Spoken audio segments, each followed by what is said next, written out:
Hi everyone, it's Sunday morning and it's raining and I can't do anything in the garden unless I want to get wet. So I've decided to do some cooking, and I want to make mozzarella cheese, but I hadn't got any citric acid. But I know you can use lemon juice when you make cottage cheese, so I thought I'd have an experiment. So I didn't start filming until after I'd got to the separation of the curds and the whey, because I didn't know whether it was going to work. So I started with just 4 pints of milk. I put the juices of 2 lemons into it, which in a big pan. Then I warmed it up to 32 degrees centigrade, and then I added the rennet, and after it had separated into curds and whey, that's when I started filming. So I hope you enjoy this quick little cooking video. Today I'm making mozzarella cheese, so this is after it's been warmed up and the rennet's put in, and I'm about to cut it and reheat it. You can see that it's starting to come away from the edge and the whey is underneath, and this white on the top is curd. So in a minute I'm going to slice it up. Now I'm going to cut the curds.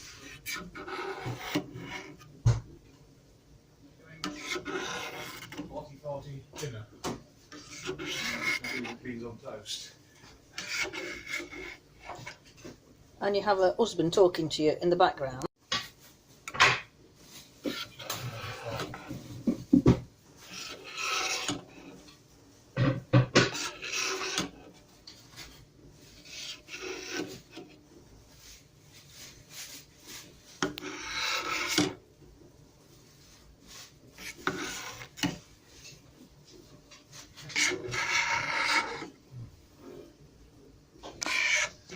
Oops.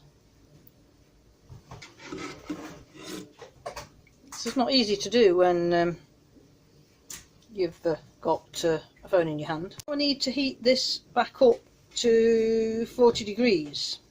So 40 degrees? My husband has come back in from walking 2 of the dogs for me, and he's interrupting me as usual. Now I have heated it up to 40. It's gone back down again because I've just had the thermometer out to go and fetch the phone. So that looks alright. So now we will separate it from the whey. So here we are, separating the curds away from the whey. I'm using this fine mesh sieve, and I'll carry on now and get the rest out and show you when I'm finished.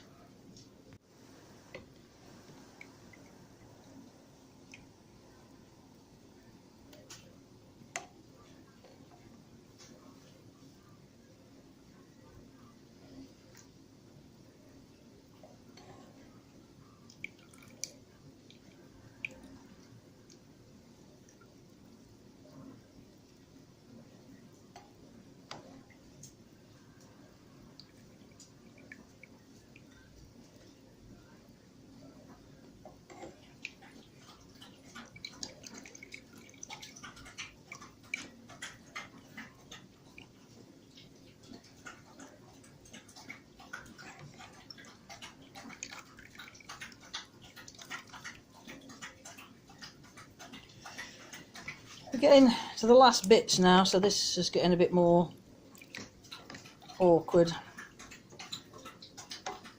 Some like bits at the bottom. I've got a slotted spoon, so it runs through, look, so it'll make it a little bit easier. And then I'm going to have to tip the last bit through another sieve just in case I spill it when I try to do it. So I'm going to use a different sieve and do it over the sink just in case it all goes everywhere. I'm trying to get as much as I can out.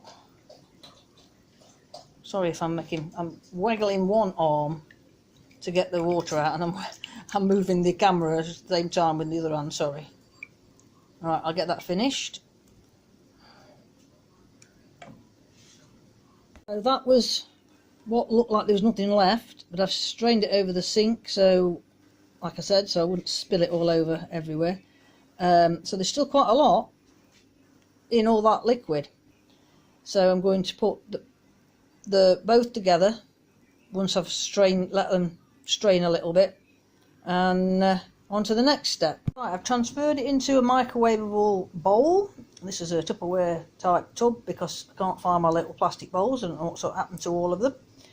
And now we're going to put in the microwave for 1 minute.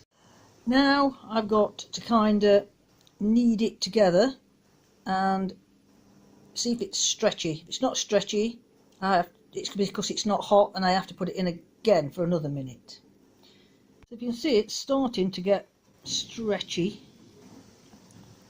So this is where you need some cold water to keep putting your fingers in, because that is hot. So I need to knead it and make it stretchy. It's getting stretchy, look. So put it in for another minute and have another go. Well, I've put it in for 30 seconds that time, and you can see I've just kneaded it a bit. Just think of bread. Oops, my hand's in the way, sorry. Just think of bread, look. See, and it's going stretchy.